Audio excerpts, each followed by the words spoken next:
તો દેશભરમાં બેન્કિંગમાં જે અવ્યવસ્થા થઈ રહી છે તેની સામે હવે રાજકીય પક્ષો પણ ગુસ્સામાં આવી ગયા છે। તહેવારોના સમયમાં બેંક ક્લિયરન્સમાં થતા વિલંબથી ગ્રાહકો ત્રાહિમામ છે। કોંગ્રેસના મુખ્ય પ્રવક્તા મનીષ દોશીએ વડાપ્રધાન નરેન્દ્ર મોદી અને આરબીઆઈના નીતિ નિયમો પર આકરા પ્રહાર કરતા કહ્યું કે સ્પીડી ક્લિયરન્સની જાહેરાત છતાં તહેવારોમાં પૈસા જમા થવામાં વિલંબ થઈ રહ્યો છે। તેમણે જણાવ્યું કે અગાઉ 48 કલાકમાં ચેક ક્લિયર થતો હતો, હવે 72 કલાક પસાર થયા પછી પણ પૈસા જમા નથી થતા। ગ્રાહકોના ખાતામાંથી પૈસા કપાઈ તો જાય છે, પરંતુ સામે પક્ષે પહોંચતા નથી। નાના વેપારીઓ ઓવરડ્રાફ્ટ, સર્વિસ ચાર્જ અને દંડના ભોગ બની રહ્યા છે। સરકારે પોતાની નીતિઓ દ્વારા માત્ર મોટા ઉદ્યોગપતિઓને ફાયદો પહોંચાડ્યો છે અને સામાન્ય જનતા પર ફક્ત ને ફક્ત ભાર મૂક્યો છે। મનીષ દોશીએ આર્થિક તંત્રની નિષ્ફળતાને જવાબદાર ઠેરવી સરકાર પાસે તાત્કાલિક પગલાં લેવાની માંગણી પર કરી છે। દેશની અંદર કેન્દ્રની મોદી સરકાર આવ્યા પછી રિઝર્વ બેંક ઓફ ઇન્ડિયાના નીતિ નિયમોને નેવે મૂકીને દબાણ હેઠળ આપણે જોયું છે કે નોટબંધી કરી, કેવું અવિચારી પગલું, દેશના અર્થતંત્રને ભારે નુકસાન થયું। સામાન્ય માણસ, ખાસ કરીને મહિલાઓ પોતે બચાવેલી રકમ સફાચર થઈ ગઈ। કાળા નાણાં ઉપર રોક લાગવાની વાત કરી, એટલે કાળા નાણાં તો વધી ગયા।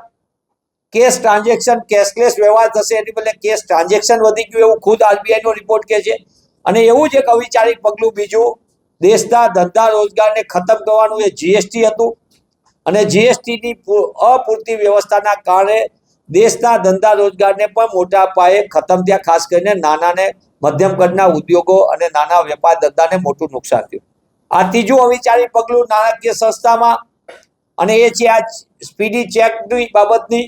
પણ મોટા ભાગની બેંકોએ આજે કેશના ટ્રાન્ઝેક્શનો પણ અટકાવી દીધા છે અને એના કારણે ખાનગી બેંકો અપૂરતા બેલેન્સના નામે, પીએસયુ પણ અપૂરતા બેલેન્સના નામે, એસએમએસના નામે, સર્વિસ ચાર્જિસના નામે જુદી જુદી રીતે જોઈએ તો 2020-21 થી 2024-25 એટલે 5 વર્ષની અંદર રાષ્ટ્રીયકૃત બેંકે 9,000 કરોડ રૂપિયા દેશના નાગરિકો પાસેથી લૂંટ ચલાવી। હું ફરી આ વાતને પુનરાવર્તન કરું છું કે 2020-21 થી 24-25 5 વર્ષની અંદર દેશની રાષ્ટ્રીયકૃત બેંકોએ 9,000 કરોડ રૂપિયા વિવિધ બાબતોની પેનલ્ટી કરીને ગ્રાહકો પાસેથી લૂંટી લીધા। ખાનગી બેંકોએ 10 વર્ષની અંદર અધધ નાણાં લૂંટી લીધા। 35,000 કરોડ રૂપિયા 10 વર્ષની અંદર ખાનગી બેંકોએ જુદા જુદા ચાર્જિસના નામે, સર્વિસના નામે લૂંટી લીધા।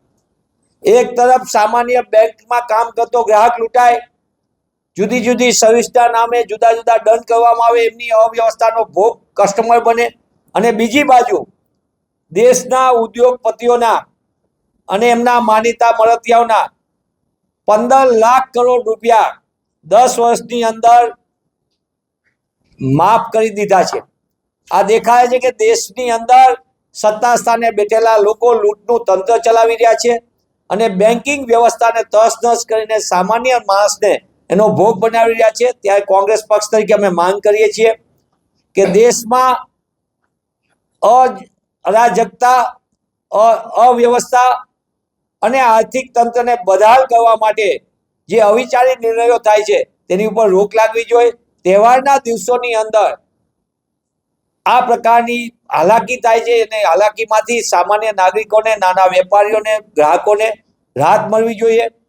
કેશ ટ્રાન્ઝેક્શનમાં ફેલ ગયા છે એટલે મારી મચરીને જે ડિજિટલ ટ્રાન્ઝેક્શનના નામે રેકોર્ડ બનાવવાની વાર્તાઓ બંધ કરે, લોકોને, સામાન્ય ગ્રાહકને સરળતાથી નાણાં મળે અને એમનો વ્યવહાર ચાલે, અર્થવ્યવસ્થા સરળતાથી ચાલે તે દિશામાં કામ કરે। આ બાબતે રિઝર્વ બેંક ઓફ ઇન્ડિયાને અમે વિસ્તૃત રજૂઆત કરવાના છીએ। પૂર્વ નાણામંત્રી અને રાજ્યસભાના સાંસદ સન્માનીય શક્તિસિંહજી ગોહિલ પર આ મુદ્દે રિઝર્વ બેંક ઓફ ઇન્ડિયા અને નાણાં મંત્રાલયને પત્ર લખવાના છે। ત્યારે કોંગ્રેસ પક્ષ તરીકે અમે પુનઃ માંગ કરીએ છીએ કે તહેવારના દિવસોમાં આર્થિક કટોકટી ઊભી થાય અને લોકોની હેરાનગતિ જે રીતે ઊભી તંત્રના ભોગે થઈ રહી છે, તંત્રના વાંકે થઈ રહી છે, એના ઉપર તાત્કાલિક રોક લગાડીને સરળતાથી વ્યવસ્થા તંત્ર પુનઃ સ્થાપિત કરવામાં આવે।